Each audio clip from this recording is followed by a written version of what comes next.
새해 첫날부터 10억 개의 XRP가 한꺼번에 풀린다면 어떤 느낌이 드시나요? 이 가슴 한켠이 불안하게 쿵 할지도 모르겠습니다. 설마 이렇게 많은 물량이 시장에 쏟아지면 가격이 폭락하는 건 아닐까? 이런 생각이 들겠죠. 그런데 여기서 재밌는 건요. 이렇게 공포가 섞인 질문이 나올 때마다 의외로 시장은 담담하게 흘러간 적이 많았다는 거. 오늘은 바로 그 이야기를 해보려고 합니다. 리플의 10억 XRP 락업 해제. 그 표면은 공급 폭탄처럼 보이지만 그 이면에는 어떤 설계랑 의도가 숨어 있는지 들여다보도록 하겠습니다. 그리고 이 이벤트가 단순 해프닝으로 끝날지 아니면 XRP 투자판의 새로운 변수가 될지 구조적으로 풀어보도록 하겠습니다. 먼저 사실관계부터 짚어보겠습니다. 이 리플사는 2017년부터 자체 보유한 막대한 XRP 물량을 에스크로, 즉 조건부로 잠가두고 매달 일정량씩 푸는 전략을 써왔습니다. 이 새해 1월 1일에도 관례대로 10억 개의 XRP가 에스크로에서 풀릴 예정인데요. 숫자만 들으면 어마어마한 숫자죠. 하지만 경험이 있는 분들은 이미 알고 계실 겁니다. 이 리플이 과거에도 매달 초에 이렇게 토큰 풀고 나서 그 대부분을 전부 다 다시 잠가뒀었다는 사실을요. 예를 들어서 이번 달도 마찬가지였죠. 이 12월 달에도 10억 개 가까이 풀었었지만 70% 정도는 다시 재잠금이 됐고요. 나머지 30% 정도만 혹시 모를 유통 대비로 남겨뒀다라는 거. 이 결국에 시장에 실제로 풀린 거는 약 3억 개 XRP에 불과했다는 얘기입니다. 이런 식으로 봤을 때 다가오는 1월달 락업 해제도 이 전량 모두 다 시장에 쏟아질 가능성은 정말 낮다라는 게 일반적인 관측입니다. 그럼에도 불구하고 왜 시장은 지금 긴장을 하고 있을까요? 그 이유는 만에 하나의 가능성 때문입니다. 이 바로 리플이 대부분 다시 잠가왔었지만 혹시나 이번에는 다르게 행동하는 거 아니냐 이런 경계심들이 남아있다라는 거. 그리고 실제로 3억 개든 4억 개든 일부 물량이라도 시장에 풀리는 거는 어쩔 수 없는 사실이죠. 그 절대량이 상당히 크기도 합니다. 지금 XRP 시세로 계산하면 수억 달러 규모다 보니까 당장 리플사가 그 일부를 운영비 마련이라거나 파트너 유동성 공급 목적으로 현금화한다. 그럼 단기적으로 매도 물량 압력이 생길 거고 이에 따른 가격 하락까지도 촉발시킬 수가 있겠죠. 그래서 온체인 상에서는 이 리플 월렛에서 거래소로 큰 XRP 이체가 찍히는지 이 트레이더들이 실시간으로 지켜보고 있는 상황입니다. 마치 구름 낀 하늘을 보면서 비가 올까 안 올까 살피는 농부의 마음처럼 말이죠.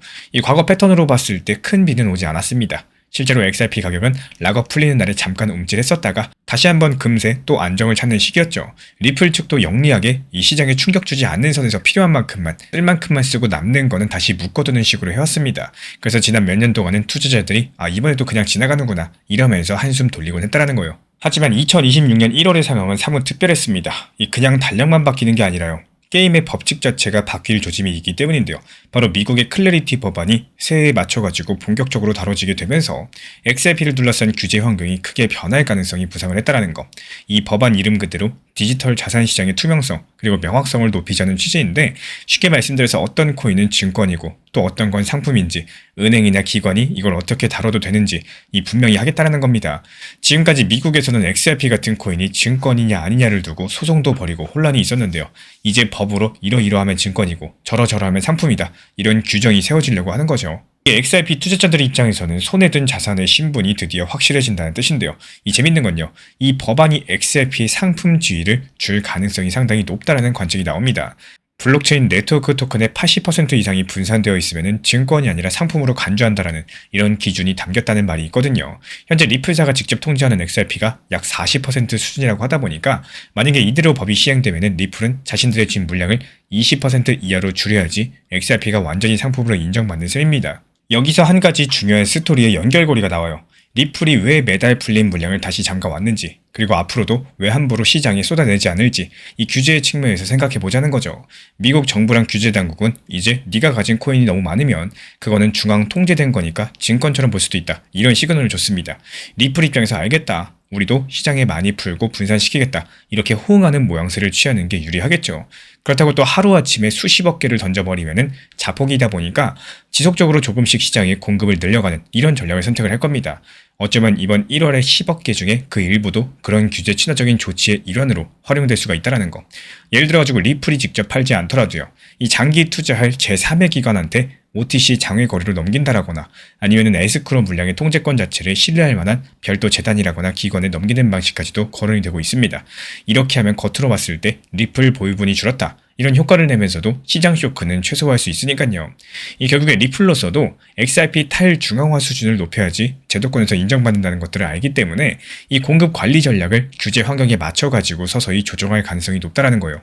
그러면 현재 시장은 어떤 미래를 그리게 될까요? 만약에 이 법안, 클래리티법이 예상대로 통과된다면은 XRP가 명실상부하게 증권이 아닌 상품 딱지를 달고 제도권의 문턱을 넘게 됩니다. 그렇게 되면 기관들의 입장도 완전히 달라지겠죠. 그동안 XRP를 둘러싼 소송과 불확실성 때문에 큰 손들이 참여를 망설였던 측면이 있었는데 이제 법적으로 문제 없다라는 확신만 주어지면은 은행이든 펀드든 맘 놓고 XRP를 활용할 수 있게 되는 겁니다. 이미 미국에서는 XRP 현물 ETF도 등장했어요. ETF가 나온다라는 거는 월가의 자금이 들어올 통로가 열렸다는 뜻인 거고, 또 한편으로 봤을 때 스테이블 코인 RLUSD라거나 CBDC 실험처럼 리플 레저를 기반으로 하는 실제 사용 인프라도 속속들이 갖춰지고 있습니다. 이런 퍼즐이 전부 다 맞아떨어진다. XRP의 위상은 지금과 완전히 달라지게 된다는 거. 이 과거에는 리플사가 물량 주고 마음대로 풀 수 있는 이런 반쯤 중앙통제 코인이라는 시선도 있었겠지만, 앞으로는 전 세계 은행과 기관들이 쓰는 이 글로벌 유동성 인프라의 한 축으로서 거듭날 수도 있다는 겁니다. 물론 이런 멋진 시나리오가 현실이 되는 데에는 시간과 조건이 따르겠습니다. 규제가 실제로 통과됐고 리플이 여기에 발맞춰서 현명하게 대응을 해야 되겠죠. 그리고 거시경제가 받쳐줘야지 대규모 자금이 들어와요. 하지만 여기서 중요한 거는 방향성입니다. 이 지금 리플 XRP가 가리키는 방향은 분명 제도권과의 접점을 향해 있었죠. 이번 10억 XRP 해제도 그 큰 흐름 속에 있는 작은 이벤트지 그 자체로 XRP의 운명을 결정짓는 사건은 아니라는 뜻입니다. 단기적으로 봤을 때 약간의 하락 압력이 있을 수 있어요. 이 눈앞에 물량이 늘어나니까요.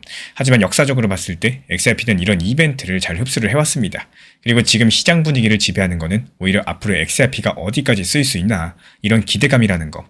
이 시장 투자자들의 심리도 그래서 둘로 나뉩니다. 이 단기 파동에 촉각을 세우는 쪽, 그리고 큰 숲을 보고 묵직하게 가는 쪽이겠죠. 어느 쪽이 오를지는 시간이 정답을 주겠지만, 적어도 우리 구독자분들께서는 오늘 영상을 통해서 락업 해제의 표면 뉴스 뒤에 흐르는 이 보이지 않는 설계랑 의도를 아셨으리라고 생각을 해요. 결국에 정리하면 이렇습니다. 이 리플의 10억 XRP 해제는 예고된 이벤트였고요. 대부분 다시 묶일 거고, 약간의 남는 물량도 충분히 관리 가능한 수준으로 보입니다. 단기적으로 시장이 놀랄 수 있겠지만 그 파급은 제한적인 공산이 크다라는 거. 오히려 큰 그림으로 봤을 때는 XRP가 투명한 공급 관리랑 명확한 규제 환경을 바탕으로서 이 글로벌 금융 인프라로 도약할 제비를 갖춰가는 과정이다. 이렇게 해석이 되고 있습니다. 그래서 단기적인 하락 압력이 커지냐? 이렇게 물어봤을 때 답은 크게 흔들리지 않을 것이다. 그리고 이런 구조를 이해한 사람들에게는 오히려 기회가 될 것으로 귀결이 됩니다. 결국의 핵심은요, 이 숲을 보는 관점이라는 거. 표면적인 물량 숫자에만 압도될 게 아니라 그 뒤에서 움직이는 시장 설계랑 힘의 방향성을 읽으신다면은 우리 구독자분들의 투자 판단도 한층 더 단단해지게 될 겁니다. 이 새해에도 이런 통찰을 바탕으로 현명한 투자하시길 응원을 드리고요. XRP는 단기 매매로 흔들릴수록 오히려 손해보기 쉬운 자산입니다. 기관과 실제 사용이 붙는 구조에서는 이 현물로 평단을 낮춰가는 전략이 가장 안정적인데요. 이런 관점에서 제가 실제로 체크하는 가격 구간들, 현물 기준 정리본을 따로 안내드리고 있어요. 고정 댓글창 참고해 주시면 됩니다. 투자의 거장 워런 버핏은 이런 말을 했습니다. 이 시장이라는 곳은 인내심 없는 사람의 돈을 인내심 있는 사람에게 옮기는 장소라고 말이죠. 해마다 반복되는 10억 개의 XRP 해제 소식, 이 누군가한테는 공포라는 이름의 흔들림이겠지만 또 구조를 꿰뚫어본 우리 구독자분들에게는 확신이라는 이름의 질서일 겁니다. 쏟아지는 물량의 숫자에 매몰되지 마십시오. 그 너머에서 거대한 금융의 판이 새로 짜이고 있다는 이 사실이 본질입니다. 이 새해 첫날부터 시장의 소음이 커질 때 비로소 우리 구독자분들의 침착함은 수익의 크기를 결정짓게 될 거고요. 흔들리는 파도에 올라타는 사람이 아니라 이 바다의 깊이를 읽어내는 통찰력 있는 투자자가 되시길 바랍니다. 그 길에 우리 신사 채널이 늘 함께하도록 하겠습니다. 이 지금의 불안은 과거를 제대로 보면 생각보다 훨씬 더 작아진다는 말씀을 드리고 싶어요.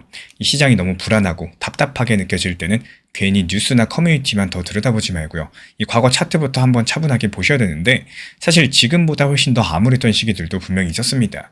리플 600원, 700원 몇 년씩 거의 움직이지도 못하고 힘 한번 제대로 못 쓰던 구간들도 있었고, 그때는 지금보다 훨씬 더 심하게 리또 속이네, 리플 끝났네 이런 말들이 쏟아지던 시기였죠.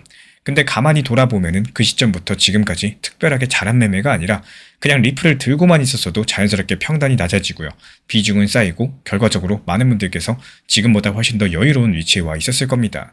그만큼 현재 시장이 항상 최악처럼 느껴지는 순간, 그때마다 이미 다음 국면을 준비하고 있는 경우가 많다라는 거죠. 그래서 중요한 거는 지금 이 순간을 불안함으로 채우지 않는 겁니다. 왜 이렇게 안 오르나? 왜 나만 힘든가? 이런 생각에 머무르시기보다는요. 적어도 과거 그 시절보다는 지금이 어떤 점에서 더 나아졌는지, 앞으로 어떤 방향성을 보고 대응을 준비할 수 있을지, 여기에 대해서 에너지를 쓰는 게 훨씬 더 건강한 투자라는 거. 이 시장은 늘 반복되고요. 또 감정도 늘 비슷하게 반복이 되는데 그 안에서 조금이라도 더 차분하게 과거를 참고하시고 현재를 객관적으로 보려는 사람이 결국에 끝까지 남게 되는 겁니다. 이 지금의 답답함이 틀렸다는 게 아니라 그 답답함에만 머물지 않는 태도가 결국에 결과를 바꾼다라는 거, 이거 한 번쯤은 곱씹어 보셔야 될 부분이겠습니다. 정보가 부족해서 손실 보진 않습니다. 이 정보는 넘쳐나요. 진짜 중요한 건 그 정보를 언제 어떻게 써야 되는지입니다. 그래서 제가 실제로 활용하고 있는 관점들, 가격 변동 구간이 읽는 방식들, 그리고 주요 가격대를 정리한 기준표 받아보고 싶으신 분들께서는 이 정리된 자료를 제공해드리고 있기 때문에 필요하신 분들은 현재 보이는 번호로 문자 신청 주시면 됩니다.